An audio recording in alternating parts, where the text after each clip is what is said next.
Welcome to my YouTube channel mastermind Ayurveda. तो आज का हमारा टॉपिक है कौमार व्रत से रिलेटेड टॉपिक है शैया मूत्र, वेड वेटिंग या एन्यूरेसिस।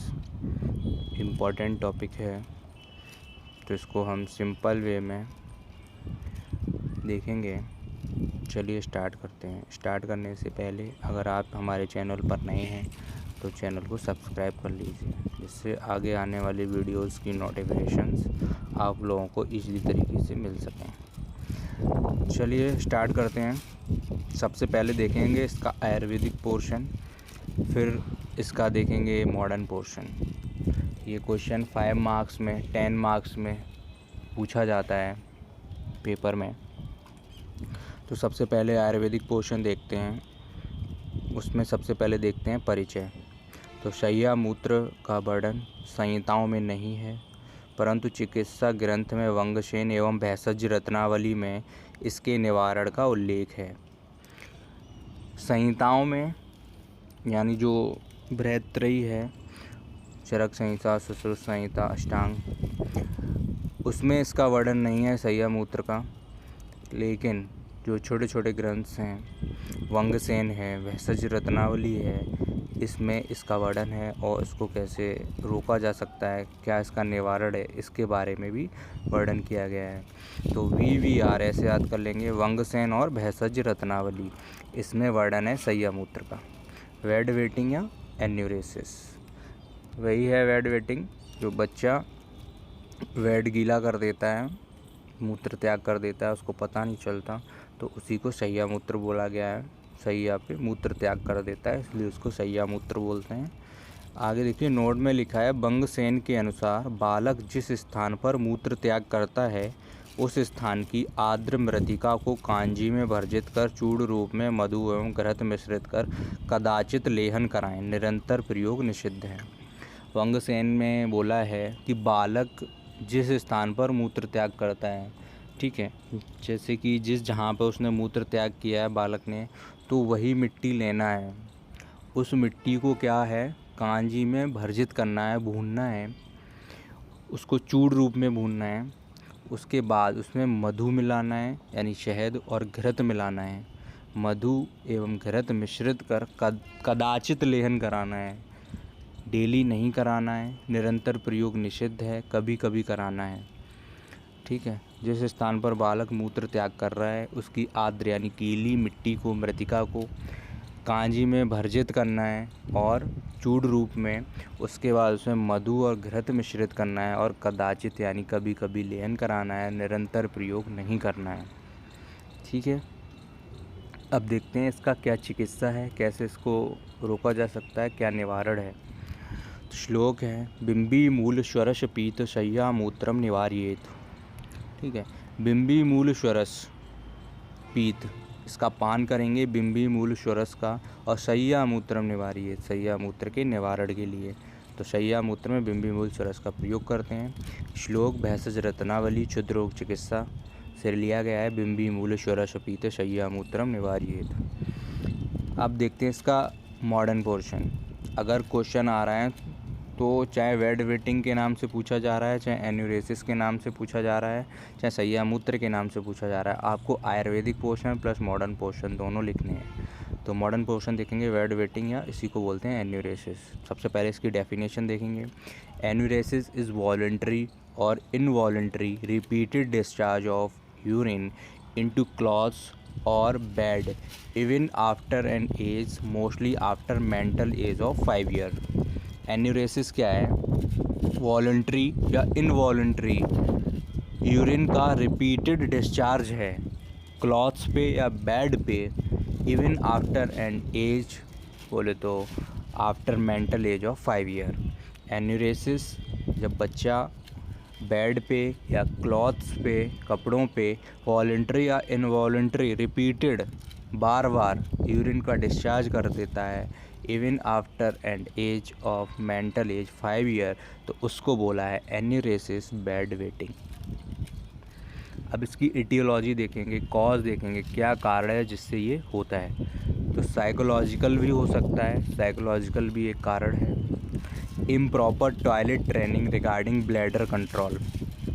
बच्चे को जो ब्लैडर है, हमारा यूरिनरी ब्लैडर है, यूरिनरी ब्लैडर के बारे में प्रॉपर ट्रेनिंग नहीं दी गई है, कैसे उसको मेंटेन करना है उसकी प्रॉपर ट्रेनिंग नहीं दी गई है, तो उसकी वजह से भी एन्यूरेसिस हो सकता है, बेड वेटिंग हो सकता है। थ्रेड वॉर्म इन्फेक्शन है अगर, उसकी वजह से हो सकता है। जेनाइटो यूरिनरी इन्फेक्शन है, उसकी वजह से हो सकता है। या एनाटॉमिक डिफेक्ट है, मतलब कि बच्चे में जो भी यूरिनरी ब्लैडर है या यूरेथ्रा है उसमें कोई एनाटॉमिकली कोई डिफेक्ट है, बाय बर्थ है या आफ्टर बर्थ हो गया है कुछ, तो उसकी वजह से भी बेड वेटिंग हो सकता है।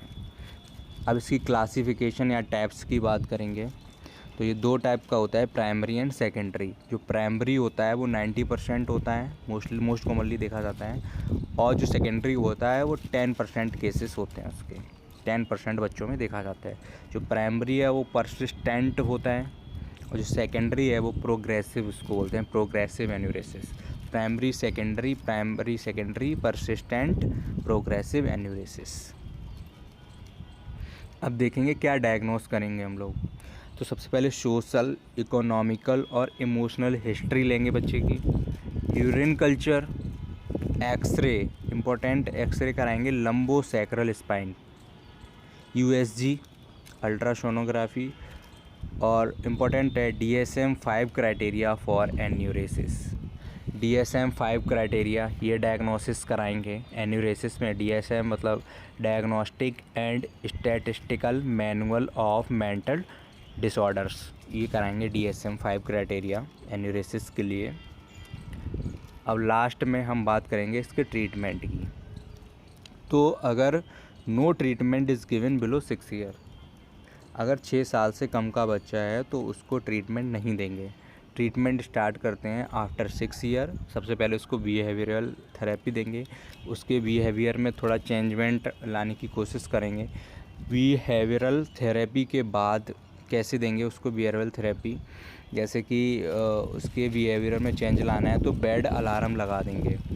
जैसे अगर लेट मॉर्निंग तक सोता है तो उसको जल्दी उठाना है, बेड अलार्म लगाएंगे।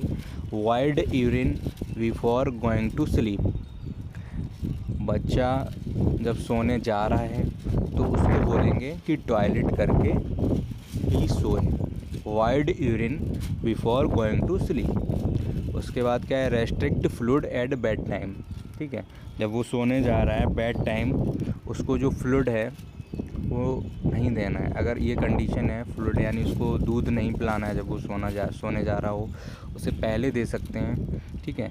तो वाइड यूरिन करने के लिए बोलेंगे जब बेड टाइम पर, और बेड टाइम पर जो फ्लूइड है वो उसको रेस्ट्रिक्ट करेंगे, मना करेंगे, नहीं देंगे। इसके साथ ये सब करने के बाद ये सब बिहेवियरल थेरेपी, जब ये बिहेवियर थेरेपी सारी फेल हो जाएं तो desmopressin is the drug of choice, ठीक है।